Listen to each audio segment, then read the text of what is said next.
नमस्कार दोस्तों, कैसे हैं आप सब। स्वागत है आप सभी का आपके अपने YouTube चैनल पर। दोस्तों, महाभारत में कई घटनाएं और ज्ञान विज्ञान के रहस्य छुपे हुए हैं। महाभारत का हर पात्र जीवंत है, चाहे वो कौरव, पांडव, कर्ण और कृष्ण हो या फिर धृष्टद्युम्न, शल्य, शिखंडी और कृपाचार्य हो।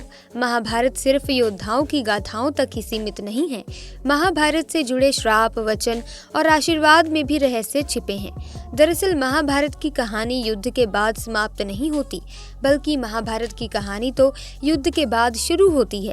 माना जाता है कि वर्तमान युग महाभारत की ही देन है। महाभारत को हिंदू धर्म का 5वां वेद कहा जाता है। तो दोस्तों, आज के इस वीडियो में हम महाभारत के अनसुने रहस्य के बारे में बात करेंगे। तो चलिए जानते हैं महाभारत के 9 रहस्य के बारे में।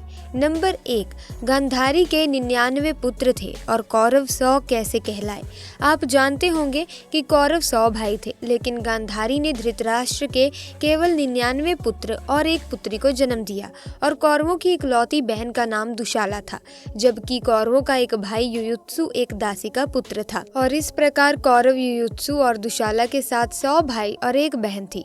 युयुत्सु ने महाभारत का युद्ध पांडवों की ओर से लड़ा था और युयुत्सु ने ही द्यूत के खेल में द्रौपदी का अपमान करने से रोकने का प्रयास किया था। नंबर 2, क्या सच में महर्षि वेदव्यास महाभारत के लेखक हैं। दोस्तों, अब मैं आपसे एक सवाल पूछती हूँ कि महाभारत की किताब किसने लिखी थी। मुझे पता है कि आपका जवाब होगा कि महर्षि वेदव्यास ने, लेकिन मैं आपको बता दूं कि ये एक अधूरा सच है। अब आप पूछेंगे क्यों, तो मैं आपको बता दूं कि महर्षि वेदव्यास ने महाभारत की कथा को सिर्फ बोला था, जबकि महाभारत का लेखन महादेव और पार्वती के पुत्र गणपति ने किया था। मित्रों, वेदव्यास कोई नाम नहीं है, बल्कि एक उपाधि है जो वेदों के ज्ञान रखने वाले लोगों को दी गई थी। श्री कृष्ण देव पायन से पहले 27 वेदव्यास हो चुके हैं, जबकि वे स्वयं 28वें वेदव्यास थे, इसीलिए उनका नाम कृष्ण देव पायन था। वो महाभारत में घटनाओं के साक्षी रहे, क्योंकि हस्तिनापुर की तमाम घटनाओं की सूचना उन्हीं तक पहुंचती थी और वो उन घटनाओं पर अपनी सलाह भी देते थे। दोस्तों, जब भी संघर्ष और संकट की स्थिति होती है, माता सत्यवती उनके साथ चर्चा करने के लिए उनके आश्रम पहुंच जाती हैं, तो कभी हस्तिनापुर के राजभवन में उन्हें आमंत्रित करती हैं। नंबर 3, द्रोणाचार्य का जन्म। ये तो हम सभी जानते हैं कि गुरु द्रोणाचार्य कौरवों और पांडवों के गुरु थे। गुरु द्रोण महर्षि भारद्वाज के पुत्र थे। महर्षि भारद्वाज एक महान वैज्ञानिक, चिकित्सक, तत्ववेदा और बहुत बड़े विद्वान थे।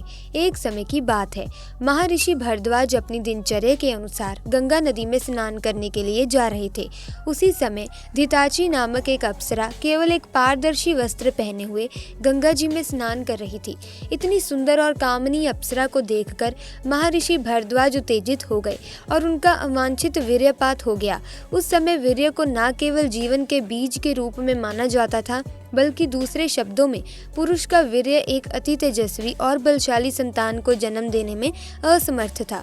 महर्षि भारद्वाज ने इस वीर्य को व्यर्थ जाने देना उचित नहीं समझा। उन्होंने इस वीर्य को एक पत्ते के डोने में रखा, जिससे एक पुत्र जन्मा। दोस्तों, इस दौरान डोने से उत्पन्न होने के कारण उनका नाम द्रोणाचार्य पड़ा।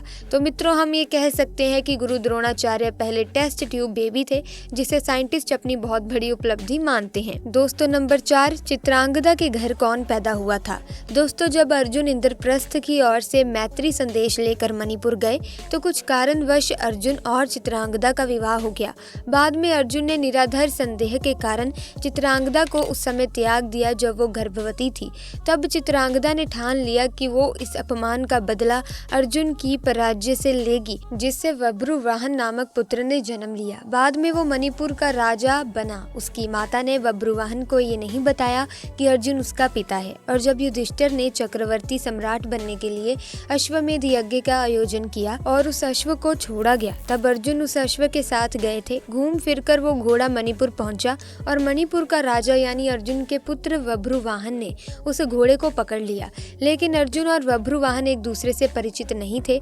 उनको देखकर अर्जुन ने कहा कि मैं इस समय यज्ञ के घोड़े की रक्षा करता हुआ तुम्हारे राज्य में आया हूँ, इसीलिए तुम मुझसे युद्ध करो। जिसके कारण बब्रुवाहन और अर्जुन के बीच भयंकर युद्ध होता है और अर्जुन वो युद्ध हार गए। बब्रुवाहन ने अर्जुन का सर धड़ से अलग कर दिया और जब बब्रुवाहन को अपनी माँ से पता चलता है कि अर्जुन उसके पिता हैं तो उसमें आत्म घृणा का अनुभव होता है और वो अर्जुन को जगाता है जो मृतक के समान पड़े थे।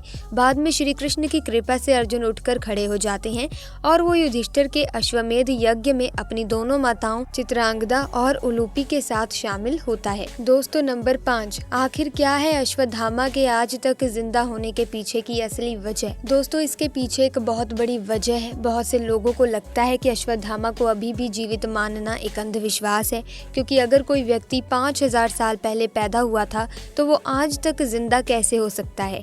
मित्रों, इस तरह के तर्क वही व्यक्ति कर सकता है जिसे ईश्वर पर या उनकी वाणी पर विश्वास नहीं है। अश्वत्थामा के आज तक जीवित रहने का रहस्य क्योंकि भगवान श्री कृष्ण ने उन्हें महाभारत के युद्ध में युगों तक भटकने का श्राप दिया था और अश्वत्थामा के जीवित रहने का उद्देश्य ये है कि जब कलयुग के अंत में भगवान कल्कि अवतार लेंगे तब अश्वत्थामा धर्म की स्थापना में उनका साथ देंगे। अश्वत्थामा युगों से भगवान कल्कि की प्रतीक्षा कर रहे हैं। अश्वत्थामा के अलावा 6 महापुरुष और हैं जो कलयुग के अंत में धर्म की स्थापना में भगवान कल्कि के साथ होंगे, अर्थात वे इस कलयुग में सतयुग, त्रेता युग, द्वापर युग से अब तक जीवित हैं और वे सभी 8 सिद्धियों से और दैवीय शक्तियों से संपन्न हैं। लेकिन ये महान दिव्य पुरुष किसी नियम या वचन से बंधे हैं और हम मनुष्य की तरह वो भी आज इस कलयुग में रह रहे हैं। भगवान विष्णु के कल्कि अवतार द्वारा मोक्ष प्राप्त करने की प्रतीक्षा कर रहे हैं। नंबर 6, महाभारत में परमाणु बम। महाभारत के समय में भी परमाणु बम होते थे, तब शायद उन्हें ब्रह्मास्त्र के नाम से जाना जाता था। जब मोहेंजोदारो की खुदाई की गई थी तो उसमें कुछ कंकाल मिले थे जिनमें विकिरण का प्रभाव था। अब सवाल ये उठता है कि क्या ब्रह्मास्त्र जो उस समय इतना विस्फोटक था वही परमाणु बम था, क्योंकि पुराणों में ऐसे प्रमाण मिलते हैं कि जब भी ब्रह्मास्त्र का प्रयोग किया जाता था तो पूरे ब्रह्मांड में एक तेज गर्जना सुनाई देती थी। हजारों उल्कापिंड आकाश से गिरने लगते थे, आकाश जल जाता था, ऐसा लगता था कि पृथ्वी पर भयानक भूकंप आया है, हवा तेज गति से बहने लगती थी। सोचिए कि आज के आधुनिक युग से महाभारत काल का समय कितना दूर था। नंबर 7, पंचजन्य शंख क्या है। दोस्तों ये शंख एक अत्यंत दुर्लभ शंख है। श्री कृष्ण के शंख का नाम पंचजन्य शंख था, जिसकी उत्पत्ति समुद्र मंथन के दौरान हुई थी।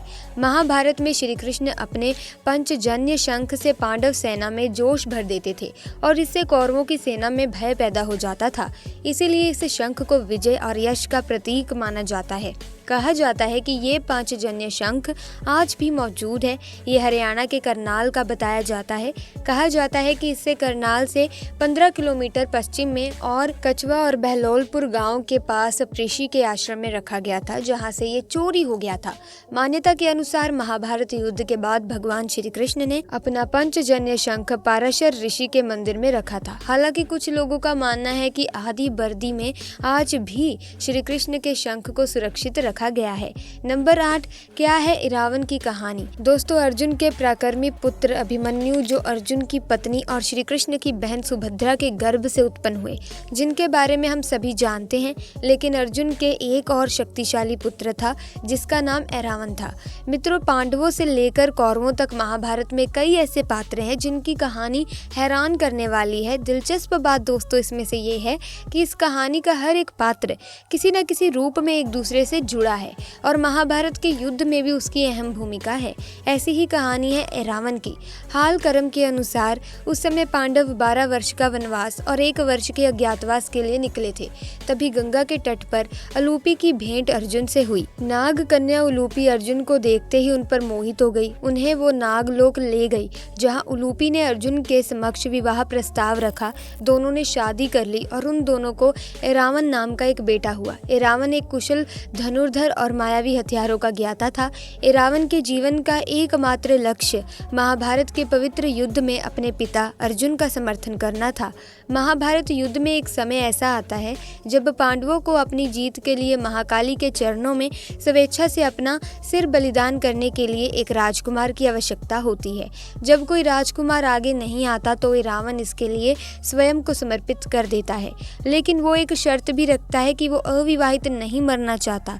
अब संकट पैदा होता है कि अगर उसकी शादी किसी राजा की बेटी या आम महिला से होती है तो कोई भी पिता अपनी बेटी की शादी एरावन के साथ करने के लिए तैयार नहीं होगा, क्योंकि जल्द ही वो काल के गाल में जाने वाला था। तब भगवान श्री कृष्ण स्वयं मोहिनी के रूप में एरावन से विवाह करते हैं। इसके बाद एरावन अपने हाथों से अपना सिर माँ काली के चरणों में अर्पित कर देते हैं। एरावन की मृत्यु के बाद भगवान श्री कृष्ण उसी मोहिनी रूप में एक विधवा महिला की तरह कुछ समय के लिए उनकी मृत्यु का शोक मनाते हैं और माँ काली प्रसन्न होकर पांडवों को विजय श्री का आशीर्वाद देती है और माँ काली एरावन की भक्ति को देखकर उन्हें फिर से जीवंत कर देती है। लेकिन महाभारत के युद्ध में रावण को शहादत मिलती है। कुरुक्षेत्र की लड़ाई में उसने शकुनी के 6 भाइयों को मार डाला और कई अन्य योद्धाओं को भी हराया। 8वें दिन की लड़ाई में रावण को अलम्बुश नाम के एक राक्षस ने मारा था। दक्षिण भारत में आज भी रावण की पूजा की जाती है। दोस्तों, नंबर 9, युधिष्ठिर का अपने शरीर के साथ स्वर्ग जाना। मित्रों, 5 तत्वों से बने इस शरीर को मृत्यु के बाद हर इंसान को छोड़ना पड़ता है, लेकिन हम सभी जानते हैं कि इसका एकमात्र अपवाद पांडव पुत्र युधिष्ठिर थे। भले ही युधिष्ठिर धर्मराज का हिस्सा थे और उन्होंने अपना पूरा जीवन धर्म पथ पर बिताया था, लेकिन वे शारीरिक रूप से स्वर्ग पहुंच चुके थे, क्योंकि इसके पीछे एक रहस्य है। दरअसल यमराज को किसी श्राप के कारण धरती पर जन्म लेना पड़ा था और वो कोई और नहीं बल्कि विदुर थे, जो पृथ्वी पर यमराज का जन्म थे। और इसीलिए जब विदुर ने अपने प्राण त्याग दिए थे तब उनकी आत्मा युधिष्ठिर के शरीर में शामिल हो गई थी, क्योंकि युधिष्ठिर धर्मराज के अंग थे और यमराज भी स्वयं धर्मराज हैं। यही कारण है कि युधिष्ठिर अपने शरीर के साथ स्वर्ग में प्रवेश करने में सक्षम थे, क्योंकि यमराज स्वयं उनके साथ थे। युधिष्ठिर कुछ ही दूर ही चले थे कि उन्हें स्वर्ग ले जाने के लिए स्वयं देवराज इंद्र अपना रथ लेकर आ गए। युधिष्ठिर ने इंद्र से कहा कि मेरे भाई और द्रौपदी मार्ग में ही गिर पड़े हैं, वे भी हमारे साथ स्वर्ग चलें, ऐसी व्यवस्था कीजिए। तब इंद्र ने कहा कि वे सभी शरीर त्याग कर पहले ही स्वर्ग पहुंच चुके हैं, लेकिन आप शरीर के साथ स्वर्ग जाएंगे। इस तरह से युधिष्ठिर शरीर के साथ स्वर्ग गए। तो मित्रों, आशा करती हूँ कि आपको ये वीडियो ज़रूर पसंद आई होगी। अगर आपको ये वीडियो सच में अच्छी लगी है तो इस वीडियो को लाइक और शेयर करना बिल्कुल ना भूलें और कमेंट सेक्शन में पूरी श्रद्धा से जय श्री कृष्ण ज़रूर लिखें। और अगर आपने अभी तक हमारे चैनल को सब्सक्राइब ही नहीं किया है तो जल्दी से सब्सक्राइब करके बेल आइकन को प्रेस कीजिए, ताकि आने वाली नई वीडियोस की अपडेट आपको मिलती रहे। आपका बहुत बहुत धन्यवाद।